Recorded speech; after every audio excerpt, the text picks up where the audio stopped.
kasih. Pertama, saya berasa sangat tak tahu nak menggambar bagaimana kegembiraan saya pada malam ini selaku pengarah program di mana kebanjiran rakyat seluruh negara ke negeri Kedah, khususnya pada malam ini dalam himpunan yang sangat berjaya bagi saya dalam tempoh hanya 2 minggu.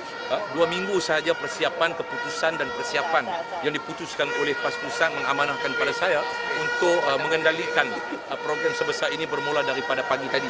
Dan pagi tadi telah mencapai matlamat untuk kita menyampaikan mesej pengarahan, amanat, instruction yang penting kepada pimpinan di semua peringkat, khususnya sampai kepada peringkat Dewan Harian Kawasan, dan jumlah kehadiran mereka memenuhi keseluruhan kawasan-kawasan PAS di seluruh negara kita. Dan Presiden telah berjaya menyampaikan ucapan beliau, amanat beliau, betapa pentingnya peranan PAS untuk menjadi pemacu utama bersama dengan rakan-rakan dalam Pakatan Rakyat untuk menjadi penggerak utama untuk mencapai wawasan dan cita-cita misi Pakatan Rakyat ini untuk sampai kepada Putrajaya.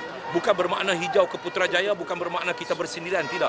Tetapi kita mengajak ahli PAS untuk dipasak dalam pemikiran mereka bahawa ahli PAS semua bertanggungjawab untuk memenangkan calon DAP, memenangkan calon Pakcik Keadilan atas nama Pakatan Rakyat ni untuk berjaya dalam pilihan raya umum yang akan datang. Dan malam ini mesej yang sangat penting kepada seluruh rakyat daripada setiap lapisan masyarakat tentang hasrat PAS untuk memastikan PAS dan bersama Pakatan Rakyat sampai kepada Putrajaya.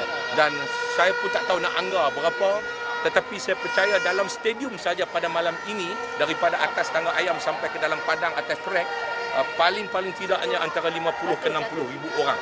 Itu tak terkira lagi di luar yang saya percaya saya dimaklumkan memang full, dan kedai-kedai laku makanan laku malah bukan saja di stadium tapi di sekitar Alostar pada petang tadi. Lebih awal mereka menutup kedai kerana barang-barangan yang jualan mereka begitu laris dijual. Dan inilah rezeki orang Kedah. Saya kata rezeki orang Kedah. Terima kasih. Okey, dalam masa terdekat ni ada roadshow yang sama seperti ini ya? Kita akan buat, kan kita akan pastikan roadshow ini untuk pertama sekali seperti yang kita buat pada hari ini, iaitu pada malam, tidak lagi ada amanat pada petangnya, pada siangnya. Tetapi yang pentingnya ialah untuk kita mobilize masyarakat dan rakyat, khususnya ahli-ahli parti. Dan setiap roadshow kita itu akan ada pengisytiharan seorang tokoh yang akan menyertai PAS. Kita dah ada senarai-senarai tokoh daripada pelbagai latar belakang latar belakang pengalaman mereka, pendidikan mereka, latar belakang profesion mereka.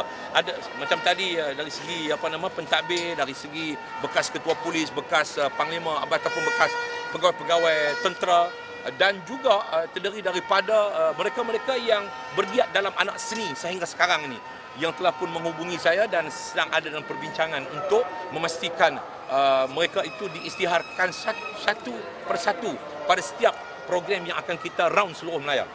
Round seluruh Melaya ini perkataan bahasa Ahmad Nispu. Agak-agak selepas ni dekat mana tu?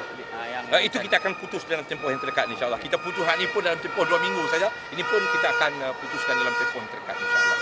Untuk boleh bagi nama-nama tu yang ada orang yang Datuk nak beritahu kemudian. Itu insya-Allah itu menjadi rahsia kami. Menjadi rahsia. Menjadi rahsia. Mereka dah memberikan komitmen mereka dengan PAS. Macam Datuk Ni tadi tu, 9 jam dia drive kerana nak menyerahkan borang. Dalam keadaan dia pun dah berusia dah 10 tahun dah pencet, tapi semangat dia nak menyertai PAS.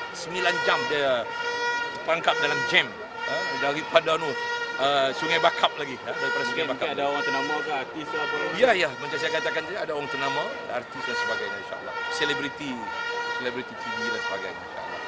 Maknanya ini menunjukkan bahawa PAS, saya nak sebut bahawa ini menunjukkan PAS sebenarnya didukung oleh pelbagai segmen kumpulan dalam masyarakat. Semua daripada orang bawah, penoreh getah nelayan, daripada pak tani, daripada peneroka felda, sampailah kepada yang terbesar dalam urusan kehidupan kita.